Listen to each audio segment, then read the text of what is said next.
Welcome back दोस्तों। चलिए आज फिर इंग्लिश की क्वेश्चंस प्रैक्टिस करते हैं। ये जो क्वेश्चंस हम लोग प्रैक्टिस कर रहे हैं ये प्रीवियस ईयर एसएससी स्टेनोग्राफी की क्वेश्चंस हैं। ये कभी ना कभी एसएससी स्टेनोग्राफी में पूछी गई, उन्हीं में से ये क्वेश्चंस सॉर्ट आउट की गई हैं। क्विक एक रिकैप करते हैं ताकि आपका ज़्यादा समय भी वेस्ट ना हो और जहाँ पे मीनिंग्स रहेगी वो इंपॉर्टेंट मैं एक्सप्लेन करता जाऊँगा, खास करके एंटोनिम्स सिनोनिम्स में, इडियम्स एंड फ्रेजेस में, और जो रूल्स रहेंगे बेसिक ग्रामर्स के वो भी देखते चलेंगे।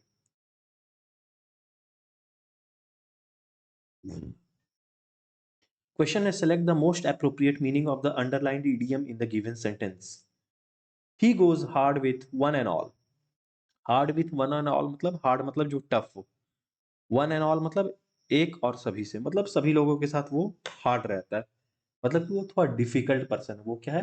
थोड़ा डिफिकल्ट है। टू बी अनरिलायबल मतलब आप उस पर विश्वास नहीं कर सकते हो। टू रिमेन न्यूट्रल मतलब किसी का पक्ष ना ले। To be busy with trifles मतलब ट्रिफल का मीनिंग यहाँ आप जानते हो, ट्रिफल का मतलब होता है trivial. Trivial of less importance, trivial बोल लो, ऑफ लेस इंपॉर्टेंस बोल लो, एक ही बात है। ट्रिवियल मतलब छोटी बातों पे, ठीक है। सेकंड क्वेश्चन है, select the option that expresses the given sentence in passive form. इसका मतलब ये एक्टिव फॉर्म में है। Who took Bruno for a walk, who यानी सब्जेक्ट की बात हो रही है। अब देखो कि सब्जेक्ट, अब मुझे क्या करना है, वॉक पे मुझे जोड़ डालना है, ठीक है। मुझे ऑब्जेक्ट पे डालना है, मुझे क्या करना है, ऑब्जेक्ट पे डालना है। अगर सब्जेक्ट हु था जिसने ले गया था, तो ऑब्जेक्ट क्या है यहाँ पे, ब्रूनो है। चलो ब्रूनो पे जोड़ डालते हैं। तो यहाँ पे देखो, अगर आप इसका रिवर्स करके देखोगे तो आपको ज्यादा आसानी होगा। With whom Bruno is taken for walk, यहाँ पे हु टुक है तो ये आपका प्रेजेंट टेंस चलेगा नहीं, ये ऑड वन आउट हो गया। विल है, ये भी ऑड वन आउट हो गया। By whom has Bruno been taken for walk, ये भी प्रेजेंट की बात हो रही है, ये भी आउट हो गया।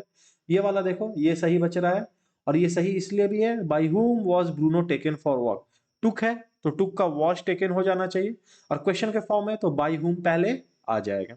आप इसको ऐसे भी कर सकते हो, whom was Bruno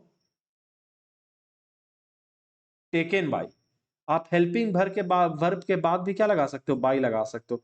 for a walk, ये भी क्या है, सही है। whom was Bruno taken by for a walk, लेकिन ये was जो है क्या आएगा, पहले आएगा, और ये जो मेन वर्ब है वो क्या आएगा, वो बाद में आएगा। क्वेश्चन का फॉर्म ऐसे ही होता है, हेल्पिंग वर्ब पहले हो जाता है, जिसको ऑक्सिलरी वर्ब भी कहते हैं, और जो मेन वर्ब होता है वो क्वेश्चन के फॉर्म में बाद में आता है। Select the correct alternative from the given option that correctly changes the form of narration in the given sentence. Form of narration means from direct to indirect or indirect to direct. अगर question inverted commas के form में, इसका मतलब कि direct reporting हो रही है। आप जब भी इन्वर्टेड कॉमा में रखते हो, आप एग्जैक्ट बातें बोलते हो जो बोला गया। The solicitor said let us solve the dispute over the land, इसका मतलब वो एक सजेस्ट कर रहा है। ऑर्डर तो आप कर नहीं सकते हो, लेट अस सॉल्व। अगर ऑर्डर करना रहता तो आप बोलते कि problem be solve. Latest solve मतलब चलो निपटा लेते हैं, तो ये एक तरह का सजेशन ही है, ठीक है। विश्ड वाला ऑप्शन आउट हो गया, ऑर्डर वाला ऑप्शन आउट हो गया। अब इन दोनों में देखो, the solicitor suggested that they might solve the dispute over the land, और नीचे क्या है, the solicitor suggested that they should मतलब बोल रहा है कि आपको करना ही होगा, एक तरह का ऑर्डर ही हो गया। तो ये ऑर्डर के फॉर्म में तो नहीं बोला है, ये आपसी सहमति की बात कर रहा है, तो ये माइट होगा। यहाँ कहीं में नहीं दिख रहा है, यहाँ शुड दिख रहा है, लेकिन यहाँ सॉरी, यहाँ कहीं में नहीं दिख रहा है, लेकिन लेटेस्ट का मतलब ही है कि लेट द प्रॉब्लम में भी सॉल्व हो सकता है।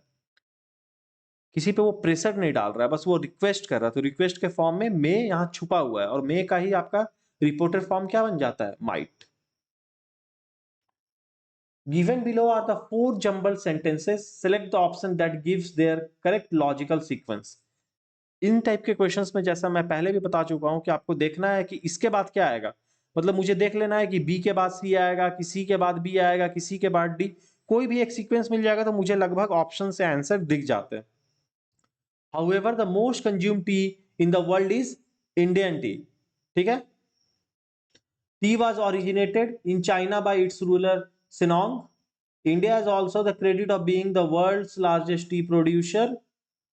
This is because of tropical and subtropical climate reason. तो मुझे दिख रहा है सी के बाद एक डी आना चाहिए, ठीक है। India is also the credit of being world's largest tea producer है, क्यों, ये उसका रीजन बता रहा, तो सी के बाद डी आना चाहिए, डी के पहले से नहीं आएगा, सी डी कहीं दिखना चाहिए साथ में। यहां भी देखो, यहां भी सी डी दिख रहा है और यहां भी सी डी दिख रहा है, ये दोनों ऑप्शन आउट हो गया। अब चलो इनको पढ़ते हैं, बी ए सी डी वाला। Tea was originated in China by its ruler Shennong, however the most consumed tea in the world is Indian tea। उसके बाद क्या आ रहा है, India has also the credit of being the world's largest tea producer, this is because of tropical and subtropical climate present here. अब option 4 में देखो, option 4 में आ रहा हाउएवर से स्टार्ट हो रहा है, तो हाउएवर से कभी आपका क्वेश्चन, कोई भी पैराग्राफ हम लोग स्टार्ट नहीं करते, कोई लॉजिक की बात होनी चाहिए, तो ये ऑप्शन 1 सही है, ठीक है।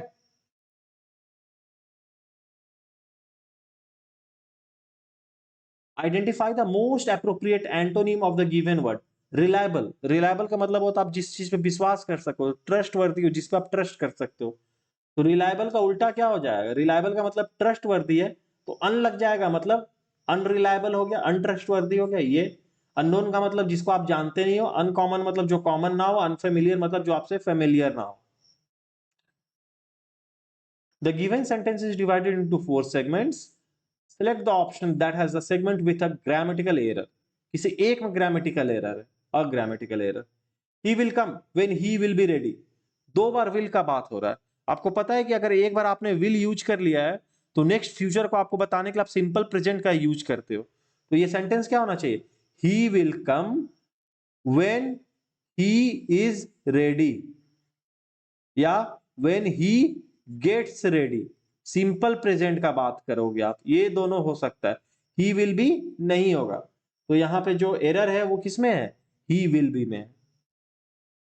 Select the most appropriate meaning of the underlined idiom. Our neighbour told my brother to keep an eye on, ये एक ईडियम होता है, to keep an eye on, ये अंडरलाइन छूट गया है। ये अंडरलाइन यहाँ क्या है, to keep an eye on their pet in their absence. तो आपको to keep an eye on का मीनिंग देखना है। कीप एन आई ऑन, नजर रखो, नजर रखना मतलब क्या होता है, ध्यान देना होता है। आप या तो फॉलो करते हो, नजर रखते हो जब जासूसी होता है, या तो आप उस पर ध्यान दियो, नजर रखे हो, बच्चे पे नजर रखो भाई, मतलब उसका ध्यान देते रहो। इसका मतलब क्या है, टू लुक आफ्टर समथिंग और समवन, इग्नोर होगा नहीं, वेट होगा नहीं, अकम्प्लिश समथिंग टू एम्बिशियस, मतलब कुछ ऐसा अकम्प्लिश करना जो बहुत ही महत्वाकांक्षी हो, ऐसा चीज भी यहाँ नहीं हो रहा है। तो इसका राइट आंसर क्या है, second one. Read the sentence carefully and select the most suitable idiom to fill in the blank. Extreme inflation in country has led to hike in price of day-to-day commodity. It has made it difficult to, अगर inflation ज्यादा है तो आपका life क्या होगा, मुश्किल होगा। आपको घर चलाना क्या होगा, मुश्किल होगा। तो जब घर चलाना मुश्किल होता है तो उसके लिए फ्रेज क्या होता है, idiom. Keep body and soul together, मतलब बॉडी से आत्मा निकल रही है, आप संभाल के चीजों को नहीं रख पा रहे हो। आप एक चीज में खर्च करोगे तो दूसरा क्या हो जाएगा, गड़बड़ हो जाएगा। आप मान लो दूध में खर्च कर दे रहे हो तो आप राशन में कमी करोगे, क्योंकि इन्फ्लेशन बढ़ चुकी है, आपकी महंगाई बढ़ चुकी है, लेकिन आपकी आमदनी क्या है, वही है। तो इसलिए यहाँ पे इसका मीनिंग क्या होगा, to keep the body and soul together. आपको बॉडी और सोल को एक साथ रखने में क्या होगी, मुश्किल होगी, मतलब आपको एंड्स को मीट करना मुश्किल होगा, आपको हर चीज का खर्च चलाना मुश्किल होगा, मतलब आप आत्मा और बॉडी भी साथ में नहीं रख पाओगे। उसका मतलब क्या होता है, दो चीजों पे आप ध्यान एक साथ नहीं दे पाओगे, ठीक है। टू ब्रेक अ लेग मतलब क्या होता है, आप किसी को गुड विश देते हो। ब्लेसिंग इन डिस्गाइज मतलब कुछ बुरे में अच्छा हो जाना। Cost and arm and leg मतलब क्या, थोड़ा मुश्किल होना। यहां पे जो सही हो रहा है वो क्या हो रहा है, कि बॉडी एंड सोल टुगेदर, ठीक है।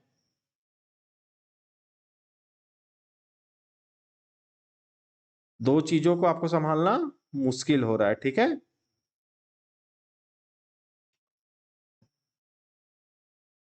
ब्लेसिंग इन डिस्गाइज पता चल गया, कुछ बुरे में अच्छा होना। ब्रेक अ लेग मतलब गुड लक आप विश करते हो किसी को, तब आप बोलते हो break a leg. Cost and arm and leg मतलब बहुत महंगी चीज होना, किडनी बिक जाने की तरह होना, ये भी नहीं होगा, लास्ट ऑप्शन ही सही है। Identify the error in the given sentence and choose the sentence that rectifies these errors. देखो कितना सही है, थर्ड पर्सन सिंगुलर की बात हो रही है इसलिए यहां इन्होंने रेक्टिफाइज यूज किया है। ठीक है, माई आइडिया कैन बी की आइडिया, एक मुझे यहां लग रहा है कि अ की आइडिया होना चाहिए। For cracking difficult conflicts of a extremely high level होना चाहिए। हाई लेवल की, एक हाई लेवल की चीज, तो यहाँ पे अ होना चाहिए, यहाँ भी अ होना चाहिए, आर्टिकल का एरर है। यहाँ पे देखो option one, a key idea for cracking difficult conflicts of a, can be a key idea for cracking difficult conflicts of, sorry यहाँ अ तो नहीं होगा, एक्सट्रीमली है, तो यहाँ एन होना चाहिए, तो ये भी option rule out. My idea can be की आइडिया, अ हटा दिया है, एन लगाया है, यहां तक सही था लेकिन यहाँ गलत है, एन की आइडिया हो नहीं सकता है। ऑप्शन फोर में देखो अ है और एन है। 10th नंबर देखो, part of sentences are given below in jumbled order, arrange the parts in correct order to form a meaningful paragraph. The first part are is fixed, इस बार बोल दिया है कि आर फिक्स है। अब बाकी आपको ए बी सी डी का सीक्वेंस देखना है, फिर वही करेंगे, देख लेंगे सी डी होगा बी सी होगा क्या होगा वो देखेंगे। Main usually make more decisions, ठीक है, and certainly the most important ones, earning a livelihood in most part of the world, since men play a bigger role in, they have a major say in economic matters। ठीक है, तो मुझे देखो तो since men play a bigger role in earning livelihood in most parts of the world, सी और B मुझे साथ लग रहा है, सी के बाद बी आएगा ये तो कंफर्म है, सी के बाद क्या आना चाहिए, बी आना चाहिए। अब आप यहाँ ऑप्शन देखो जिसमें सी के बाद बी आ रहा हो, इसमें आ रहा है नहीं, इसमें आ रहा है नहीं, इसमें आ रहा है नहीं। अब आप देखो कि इसमें सी के साथ बी आ रहा है, अब आप देखो कि मीनिंगफुल सेंटेंस बन रहा है कि नहीं, पैराग्राफ बन रहा है कि नहीं। पहला क्या है, men usually make more decisions, फिर आएगा A and certainly the most important ones, फिर आएगा क्या, C, since men play a bigger role in earning a livelihood in most parts of the world, they have a major say in economic matter. सही है।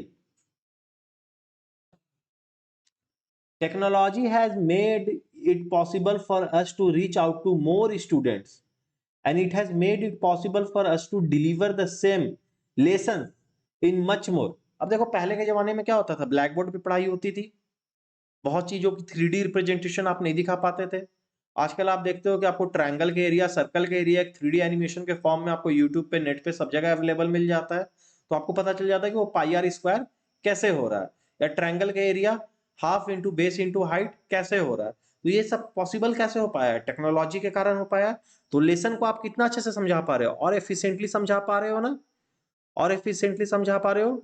तो ये क्या बता रहा है कि it has made it possible for us to deliver the same lessons in much more resourceful manner. ये मैनर यहां आ गया है, यहां होना चाहिए। किस तरह से कर पा रहे हो आप, रिसोर्सफुल मैनर में कर पा रहे हो। क्यों, क्योंकि देखो लंबरिंग का मतलब होता है टू मूव स्लोली। लंबर मतलब कि एक तरह से आप समझो कि जो भारी भरकम चीज हो ना वो लंबर करते हुए, मतलब धीरे धीरे टहलते हुए जा रही है।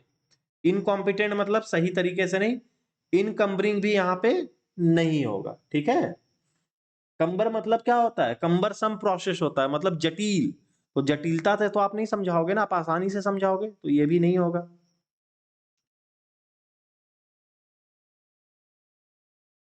Select the option that expresses the given sentence in active voice. इसका मतलब ये क्या है, पैसिव वॉइस में देखो ओन बाई आ रहा है ना, तो FIFA cup 2022 will be own by France, मतलब फ्रांस जीतेगा, तो विल बी ओन है, यानी अब फ्रांस के बारे में बात करना है तो फ्रांस जीतेगा फीफा वर्ल्ड कप। अभी बोला जा रहा है कि फीफा वर्ल्ड कप फ्रांस के द्वारा जीता जाएगा। अब मैं कहूंगा कि फ्रांस जो है फीफा वर्ल्ड कप 2022 जीतेगा, तो France will win the FIFA cup 2022 होना चाहिए। ये थर्ड ऑप्शन देखो, ये सही होगा। इसका आप पैसिव बनाओ, France will win the FIFA cup 2022, that means FIFA cup 2022 will be won. Be be के बाद क्या आता है, थर्ड, ये थर्ड फॉर्म आता है ना, ओन आ जाएगा। Will be taken, take to taken, उसी तरह से विन ओन ओन। इसमें क्या है, एरर है, ठीक है, किसी एक पार्ट में एरर है, ठीक है। Vishnu and his friends were listening to the radio all morning. Vishnu and his friends, यहाँ पे कोई एरर नहीं है, चूंकि एंड आ गया है तो यहाँ पे प्लूरल चीज आएगा, तो प्लूरल वर्ब आया ऑक्सिलरी वाला, वर लिसनिंग टू, यहाँ भी कोई दिक्कत नहीं है। क्या सुन रहे थे, the radio, listening to the radio all morning, सही है। एक इशू यहाँ लग रहा था, लिसनिंग टू द रेडियो, ठीक है, द भी चलेगा क्योंकि स्पेसिफिक रेडियो जो उनके घर में उसी की बात हो रही है, तो यहाँ पे कोई एरर नहीं होना चाहिए। इन सब में मुझे कहीं पार्ट बाई पार्ट एरर नहीं दिख रहा, तो ये ऑप्शन सही होना चाहिए। Identify the error in the given sentence and select the option that correctly rectifies the error. जब आपको बहुत बड़ा क्वेश्चन दिखे तो आप समझ जाओ कि उसका सोल्यूशन उतना ही आसान होगा, दिमाग को खुला रखना, मिल जाएगा। यहाँ पे दिख रहा है, देखो, पीजो to plays an critical role, critical के साथ आ सकता है, एन तो नहीं आ सकता है। along with पीजो one to regulate a important, अ हो ही नहीं सकता, इंपॉर्टेंट के पहले एन हो सकता है, तो ये सिंपल क्या है, आर्टिकल का एरर है। तो जहां देख लो यहाँ पे क्रिटिकल के पहले ए आ रहा हो, इंपॉर्टेंट के पहले एन आ रहा हो, वही क्या होगा, सही आंसर होगा। Plays a critical role to regulate an important, ये सही होगा। बाकी में देख लो सही ऑप्शंस नहीं है। Select the most appropriate antonym of the given word.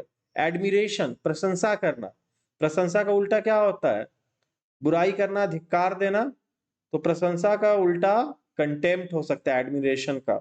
आप कोट कोट मान लो कि किसी की व्यक्ति अगर अच्छा काम करते तो प्रशंसा करती है, कोई उनकी बात नहीं मानते तो कंटेम्प्ट लगाती है। आप सुने होंगे कि सुप्रीम कोर्ट का कंटेम्प्ट हो गया, कंटेम्प्ट ऑफ कोर्ट, तो यानी वो आपका प्रशंसा उस समय नहीं कर रही है, तो इसका आंसर क्या होगा, कंटेम्प्ट। एक होता है कॉग्निजेंस, इसका मतलब होता है संज्ञान लेना, चीजों को अपने ध्यान में लाना। अकम्प्लिस मतलब खत्म करना, और डिमिनिश मतलब छोटा कर देना, ठीक है। डिमिनिश समथिंग मतलब उसको छोटा करना, पेड़ को काट कर छोटा कर रहे हो, पेंसिल को छिलकर छोटा कर रहे हो, चैप्टर को छोटा कर रहे हो, ये सब में डिमिनिश यूज हो सकता है।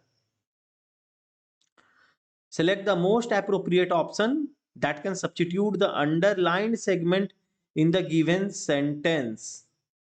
यहाँ पे underlined ये है, छूट गया है।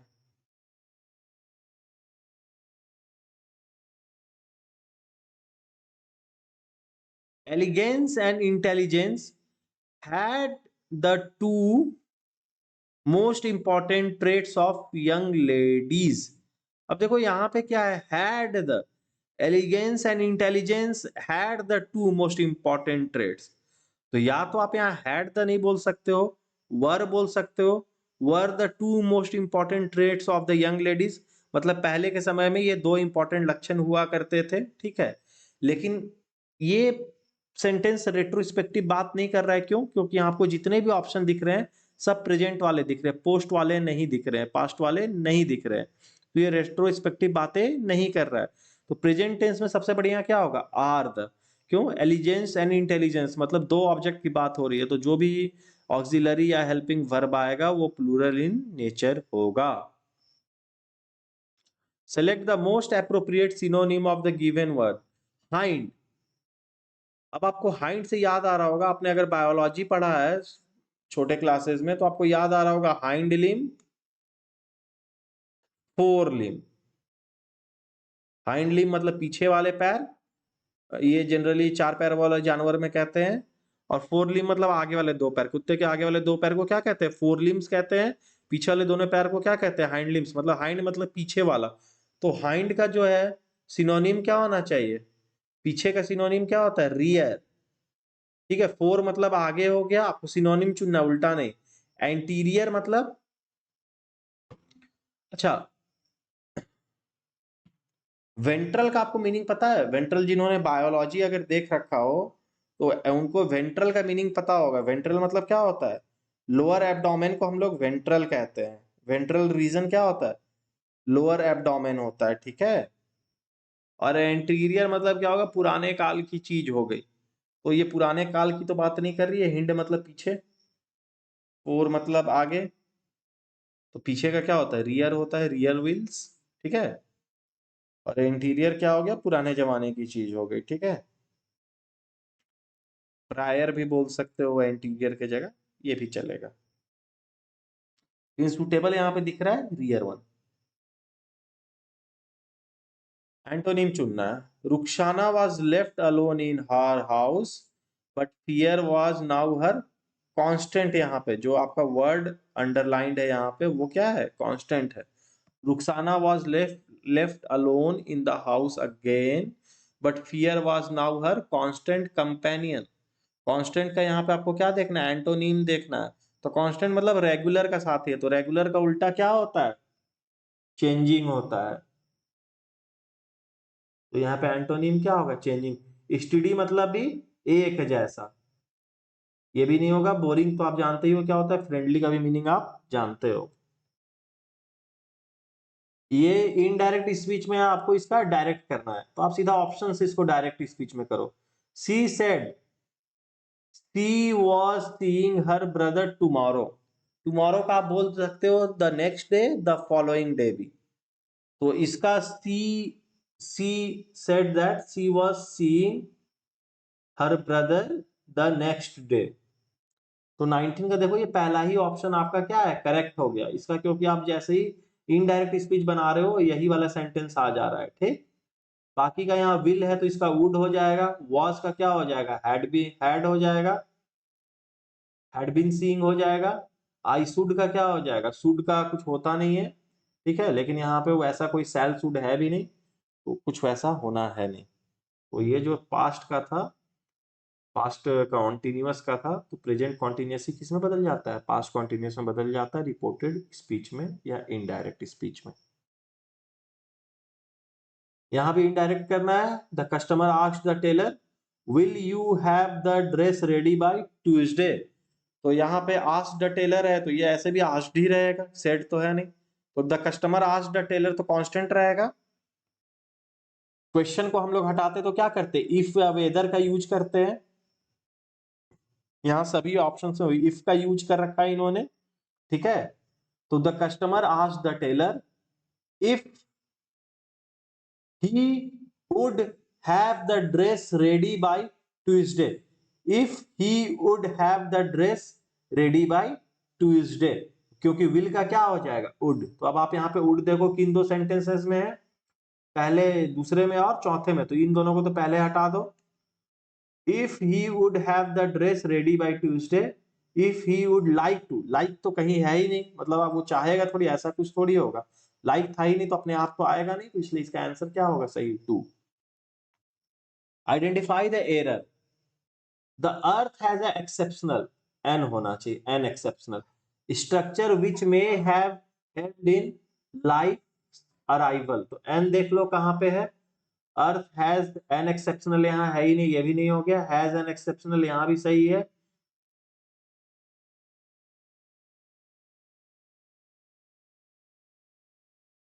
अब इसमें से एक ऑप्शन छांटो जो आपका एन के साथ सही बैठ रहा है, इसमें भी एन नहीं है, एन अर्थ यहाँ पे नहीं है, द अर्थ होता है, एन अर्थ कभी नहीं होता है, क्योंकि अर्थ एक क्या है, स्पेसिफिक चीज है।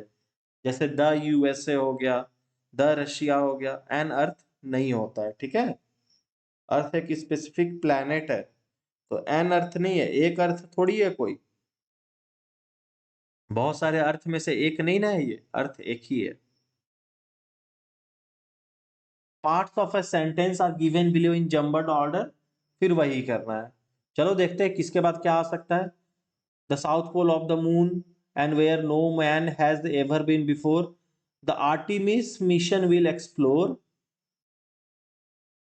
क्या एक्सप्लोर करेगा, the south pole of the moon, ठीक है। मुझे देखो तो आरपी सही लग रहा है, आर के बाद पी आना चाहिए, आर के बाद क्या आना चाहिए, पी आना चाहिए। देखो तो कहीं आर के बाद पी आ रहा है, फोर्थ में आ रहा है। चलो ऑप्शन पढ़ते हैं, R P S Q.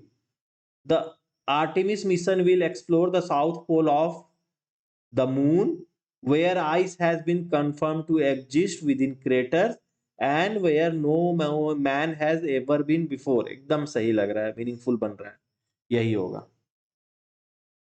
Parts of a sentence are given below in jumbled order, select the option that arranges the part in correct sequence, मतलब वही करना है, ठीक है। Showcasing objects of historic scientific and cultural interest. Showcasing का मतलब जो showcase में लगा होता है, दिखाता है, दर्शाता है। By taking us back in time, museums are always treasure troves of information. तो मुझे दिख रहा है आर के बाद एस आना चाहिए। आर के बाद एस कितने में आ रहा है?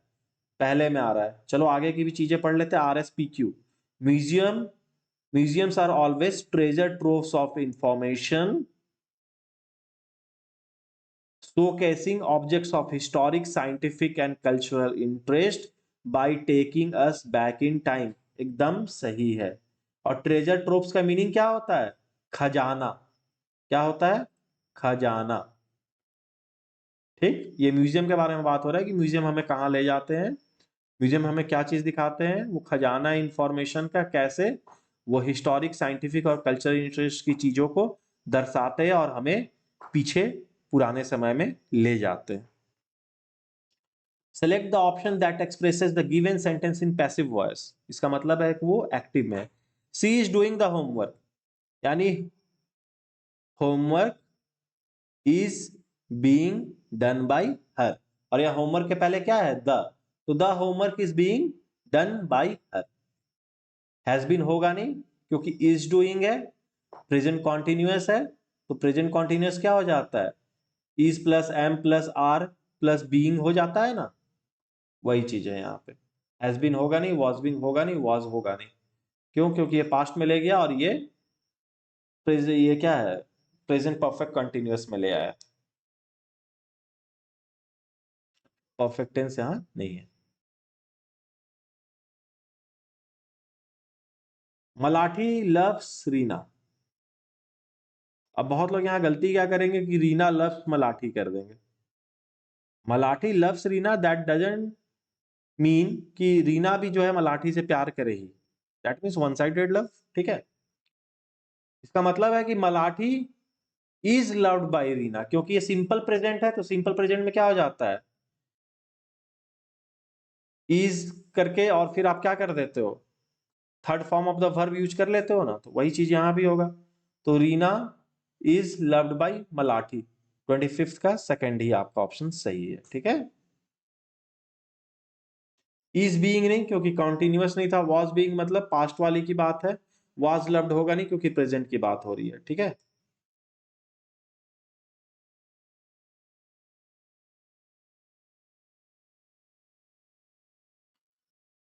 मोस्ट एप्रोप्रिएट ईडियम आपको चुनना है। Unless sales improve next month, the company will be in a critical position in which failure seems imminent। मतलब वो थोड़े खतरे वाले पोजीशन में चला जाएगा जिसमें कि विनाश, हार निश्चित है। इमिनेंट का मतलब क्या होता है? निश्चित। ठीक है, अब डैम्प स्क्वीप का मतलब समझो। मुहावरे का अर्थ आपको अगर वर्ड्स की मीनिंग पता है ना तो उससे भी आ जाएगी। डैम्प मतलब गीला होना, स्क्वीप मतलब पटाखे होते हैं। ठीक है, तो गीले पटाखे मतलब कोई काम के नहीं, बेकार चीज है। नाम बड़े दर्शन छोटे। हिटिंग द सैक मतलब बिस्तर पे गिर जाना, सोने का बात हुआ। अब मेयर्स नेस्ट, मेयर मतलब घोड़ी का बात हो रहा है। घोड़ी का कभी नेस्ट नहीं होता है, मतलब कुछ ऐसी चीजें हैं जो इम्पॉसिबल चीजें आप सोच रहे हो। Up against the wall, up मतलब अगर आप वॉल के अगेंस्ट खड़े रहोगे, धक्का दोगे तो क्या आगे बढ़ पाओगे? सक्सेस पाओगे? नहीं। मतलब आपका हार होना निश्चित है। तो ये निश्चितता की बात इसमें आ रही है। और ये अप अगेंस्ट द वॉल मतलब क्रिटिकल पोजीशन में आप भी क्या हो? खड़े हो। वॉल के आगे आप नहीं जा सकते हो। फेलियर होना ही होना, आप वॉल को तोड़ के आगे थोड़ी चले जाओगे हाथ से। अगर हथौड़ा वगैरह है तो वो अलग बात है। ठीक है, फोर्थ ऑप्शन सही। ऑनलाइन शॉपिंग रेफर्स टू, इसमें क्या चुनना है? फिल इन द ब्लैंक है। Okay, online shopping refers to purchasing goods available on the world wide web. World wide web मतलब www डॉट का ही फुल फॉर्म है। You have different websites which have a huge collection of products that you can choose from। यहां मुझे दिख रहा है कि कलेक्शन होना चाहिए, एक बार में दिख रहा है। ठीक है, अब कलेक्शन का मिलता जुलता यहाँ पे आप मीनिंग देखो तो कलेक्शन का जो मिलता जुलता मीनिंग होता है वो होता है असॉर्टमेंट। वो क्या होता है? असॉर्टमेंट। ठीक है, असॉर्टमेंट का एक तरह से मीनिंग क्या है? कलेक्शन। असेसमेंट का मतलब किसी को असेस करना, असेसमेंट टेस्ट होता है ना। अप्रेजल मतलब असेस करके आप उसको क्या बढ़ोतरी दोगे, क्या करोगे, उसको अप्रेजल कहते हैं, ठीक है। जो कंपनी में होती है, जिस आपको काम को आपको इवेल्युएट किया जाता है, उसी हिसाब से परफॉर्मेंस बेस्ड आपको ऑफर दी जाती है। असाइनमेंट मतलब एक तरह का टास्क, तो इसलिए यहाँ पे क्या होगा, सेकंड ऑप्शन सही होगा। Select the option that correctly expresses the sentence in active voice. इसका मतलब ये क्या है, पैसिव में यानी कहीं बाई आ रहा होगा, आ रहा है। The wounded women was being helped by some youngsters, मतलब पास्ट कॉन्टिन्यूअस की बात हो रही है, ठीक है। किसकी बात हो रही है, पास्ट कॉन्टिन्यूअस की। क्यों, क्योंकि बीइंग आ गया, बीइंग मतलब कॉन्टिन्यूअस में ही आता है, तो आपको पास्ट कंटिन्यूअस की देखनी है। Some youngsters were helping the wounded women, ये ऑप्शन सही होगा, क्योंकि यही पास्ट कॉन्टिन्यूअस का दिख रहा है। द वुमेन फाउंड हेल्प, ये सिंपल पास्ट की बात है। ये तो फिर वही है, पैसिव भी है, ये तो ऐसे भी नहीं चलेगा। The youngster help the founded women, ये भी सिंपल पास्ट है, नहीं चलेगा। हैव हेल्प मतलब प्रेजेंट की बात हो रही है, नहीं चलेगा, क्योंकि पास्ट में। Fill in the blank. It is terrible that, मतलब टेरिबल क्या है, मतलब कि थोड़ा चिंताजनक है, मतलब किसी चीज को हिला देने वाला, झंझोर देने वाला। It is terrible that education system all over the world are being held in captivity due to poverty both at governmental and family levels. Despite the fact that education is claimed to be so important for human progress and dash of global economies. अब आप देखो कि important for human progress, positive thing की बात हो रही है, तो ग्लोबल इकोनॉमी भी, अगर ह्यूमन प्रोग्रेस पॉजिटिव थिंग हो रही है, तो ग्लोबल इकोनॉमी भी क्या होगा, बढ़ेगा ही विथ ह्यूमन प्रोग्रेस।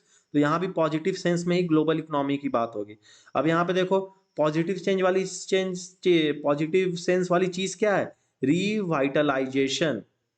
डिसमेंटलिंग मतलब तोड़ देना, एब्रोगेशन मतलब खत्म करना, डिवास्टेशन मतलब बर्बाद कर देना, ये तो नेगेटिव चीज वाली है।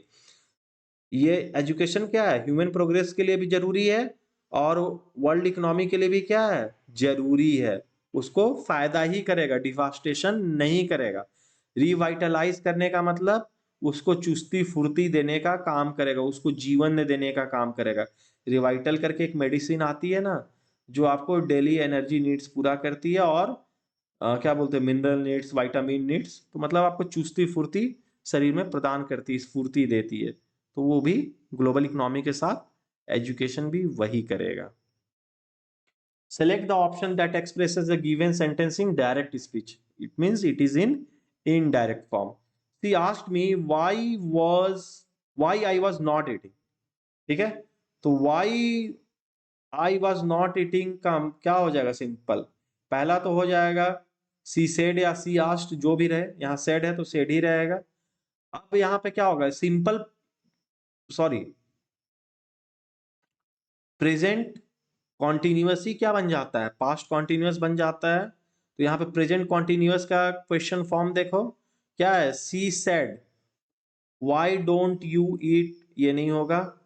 Why am I not eating, ये हो सकता है। She said why are you not eating, why is he not eating. तो ये मेरे बारे में बात हो रही है, तो मुझे क्या पूछेगा कोई भी, why am I not eating, तो मैं खुद के बारे में बात कर रहा हूं, वो पूछ रही है, तो why are you not eating यहाँ पे क्या होगा, सही होगा, ठीक है।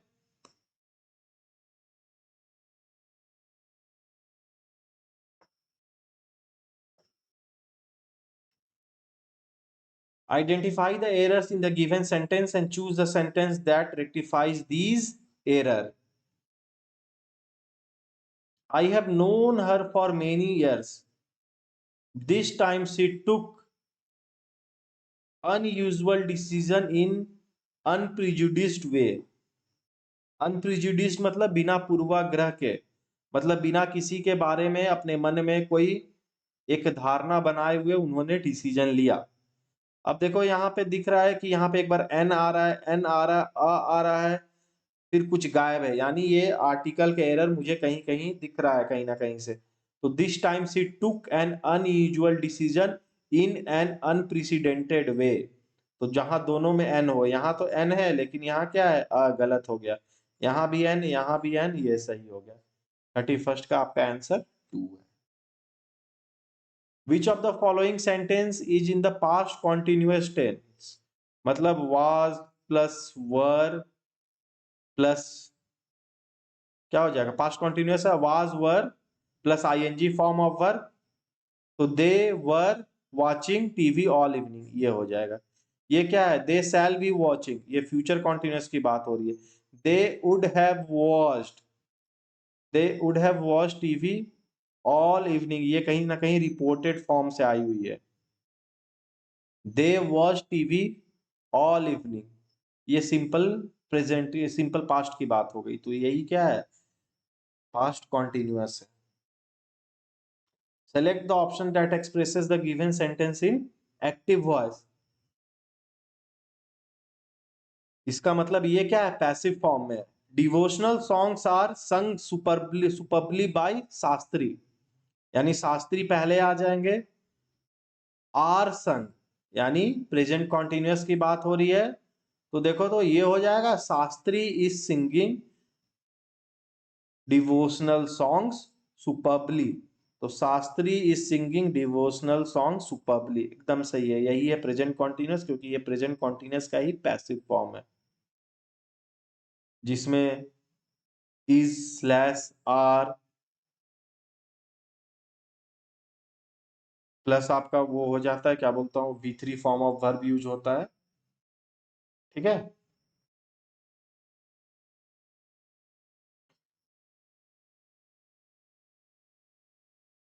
सॉरी, आर बीइंग संग नहीं है ना, बीइंग नहीं है, तो ये कॉन्टिन्यूअस का बात नहीं होगा, ये सिंपल प्रेजेंट का हो जाएगा। तो Shastri sings devotional song superbly, ये फर्स्ट आंसर होगा। सॉरी, बीइंग फॉर्म नहीं है, इसलिए कॉन्टिन्यूअस फॉर्म अक्वायर नहीं करेगा, तो ये क्या रहेगा, सिंपल प्रेजेंट का रहेगा, इसलिए शास्त्री सिंग्स हो जाएगा। अगर आर बीइंग संग होता ना, तब आप ये वाला ऑप्शन चूज करते, सेकंड वाला इज सिंगिंग, लेकिन ये चूंकि सिंपल प्रेजेंट आपको यहाँ पे दिख रहा है फॉर्म, तो सिंपल प्रेजेंट वाला ही आपको यहाँ से उठाना है, तो इसलिए Shastri sings. Select the most appropriate option to fill in the blank.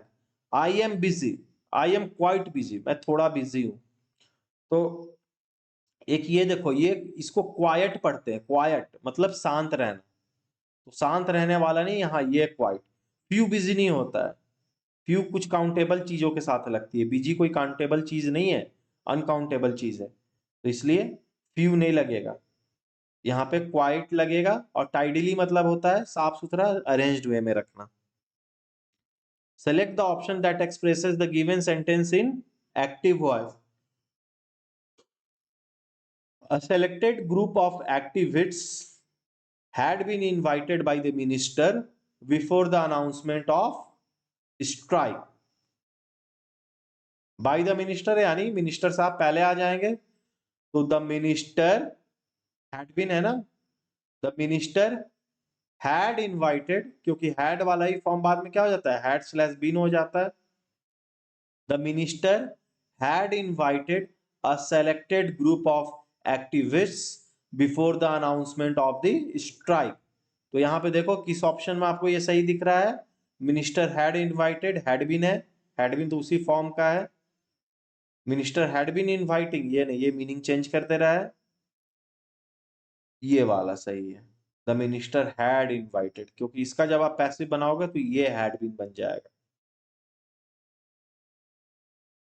Past perfect continuous का कभी भी पैसिव नहीं बनता है, तो ये एक्टिव फॉर्म अगर रहेगा भी तो इसका पैसिव भी है, हो ही नहीं सकता है। I am not forced to study hard by my parents, इसको भी चेंज करना है एक्टिव वॉइस में, तो आई एम नॉट फोर्स्ड यानी सिंपल प्रेजेंट की बात हो रही है, तो my parents do not force me to study hard हो जाएगा इसका आंसर। माई पेरेंट्स, अगर एक पेरेंट की बात होती तो यहाँ डज आ जाता, लेकिन दोनों पेरेंट्स की बात हो रही है तो प्लूरल के साथ क्या आता है, डू आता है। ही डज, दे डू, ये याद रखना, ठीक है, he does but they do होगा, ठीक है। Select the option that expresses a sentence in reported speech. Raju said to Raghu, stay back. मतलब एक तरह से ऑर्डर कर रहा है, तो राजू ऑर्डर्स तो नहीं होगा क्योंकि रिपोर्टेड फॉर्म में ये ऑप्शन आउट हो गया। हैज ऑर्डर्ड भी नहीं होगा क्योंकि सिंपली सेड है, तो सिंपल पास्ट में ऑर्डर्ड होगा। तो Raju order Regu to stay back, had भी नहीं रहेगा तो ये वाला रहेगा answer first. Some students are known to grow wise early. अब बोल रहा है कि एक्टिव में करना है, यानी ये पैसिव में है, तो ये पैसिव में है तो देखो एक चीज छुपा है, some students are known, known by whom, by some people, by public, some people slash public. तो यहां पे देखो पीपल लिखा ही हुआ है, फ्यू ऑफ अस नहीं होगा, are known to all of us और नन ऑफ अस, ठीक है।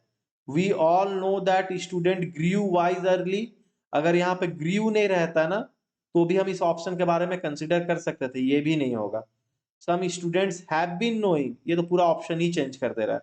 People know that some students grow wise early, इसका आप पैसिव बनाओगे तो क्या हो जाएगा, some students are known by some people, by people to grow wise early. By people यहाँ पे ओमिटेड है, साइलेंट है, उसको आप अलग से आपको देखना पड़ता है। She said, I have finished my work. She said that she had finished her work. My क्या हो जाता है, his her में चेंज हो जाता है। She said that she had finished her work, तो इसका आंसर फर्स्ट होगा। यहाँ हैज है, प्रेजेंट है तो प्रेजेंट पास्ट में बदल जाता है रिपोर्टेड स्पीच में, इसलिए इसका आंसर क्या होगा, फर्स्ट होगा। वुड तो कहीं है ही नहीं, विल तो है ही नहीं, तो वुड कहां से आएगा, और विल रिपोर्टेड फॉर्म में तो कभी दिखेगा ही नहीं, विल का वुड दिखता है, विल तो दिख ही नहीं सकता। Parts of sentence are given below in jumbled order, arrange the parts in correct order to form a meaningful sentence. चलो वही देखते हैं, कोई दो मिल गया फिर आगे देखेंगे। Lost all his teeth, cannot eat hard food, he has consequently he, ठीक है, consequently he lost all his teeth, तो डी के बाद मुझे ए दिख रहा है, डी के बाद ए कितने जगह में है, इसमें भी नहीं है, इसमें है और इसमें है। अब इन दोनों ऑप्शन में देखते हैं, D A C B, consequently ही, कंसिक्वेंटली से कोई पैराग्राफ स्टार्ट नहीं होगा, ये भी रूल आउट हो गया। बी से स्टार्ट करो, कैन नॉट, एक मिनट, यहां पे अगर हम ये देखें, he has lost all his teeth, consequently he can not eat hard food, तो क्या दिख रहा है, सी ए डी बी, सॉरी यहाँ पे डी बी था, डी ए हमने देख लिया था, क्योंकि जब हम मीनिंग देखने लगे तो वो चीज सही सही नहीं आ रही थी, इसलिए इसका ऑप्शन 4 सही है। होता है, शॉर्टकट हर समय काम नहीं आता, इसलिए आप हमेशा, मैं बोलूंगा कि आप सेंटेंस एक बार फ्रेम करके देख लो, सेंटेंस का फ्रेमिंग जैसे ही देखोगे आपको दिख जाएगा कि वो क्या है, गलत फॉर्म में जा रहा है। बीडीएसी हो ही नहीं रहा था, कैनॉट ईट हार्ड फूड से स्टार्ट होने का कोई मीनिंग दिख नहीं रहा था, इसलिए भी ये भी ऑप्शन क्या हो गया, रूल आउट हो गया। यहां से दिख रहा था, he has lost all his teeth, consequently he can not eat hard food, ठीक है, consequently he lost all his teeth, ये भी ऑप्शन सही लग रहा था, डी के बाद ए भी था और डी के बाद बी भी आ रहा था, तो डी के बाद ए वाला रूल आउट हो गया, डी के बाद बी वाला भी सही आ रहा है, बैठ गया, इसलिए आप ऑप्शन एक बार जरूर देखना, ठीक है। फिर हम कुछ क्वेश्चंस और प्रैक्टिस करेंगे नेक्स्ट क्लास में, ऐसे ही हमारा रहेगा टारगेट कि एग्जाम के पहले ज्यादा से ज्यादा क्वेश्चन प्रैक्टिस कर ले, और इंग्लिश जो है सिर्फ आप रूल से देख के नहीं बना सकते हो, आप क्वेश्चंस प्रैक्टिस करोगे, डेली यूजेज में लाओगे, आपका पास्ट मेमोरी रहेगा, तभी आप क्वेश्चंस अटेम्प्ट कर पाओगे। सिर्फ रूल लगाते रहोगे तो आप 100 क्वेश्चंस अटेम्प्ट करने में आप समझ लो कि 4 घंटे लगा दोगे, ठीक है। इसलिए प्रैक्टिस जितना ज्यादा करोगे उतना अच्छा रहेगा, और प्रैक्टिस करने का सबसे अच्छा फॉर्म होता है आप प्रीवियस ईयर क्वेश्चंस को देखो। मैं इसका पीडीएफ भी शेयर कर दूंगा, आप लोगों को देखना होगा, देख लेना, या वीडियो को स्लो या जहां समझ में नहीं आ रही हो वहां एक बार और देख लो, आपको हेल्प होगा। आज के लिए इतना ही रखते हैं, फिर मिलते हैं।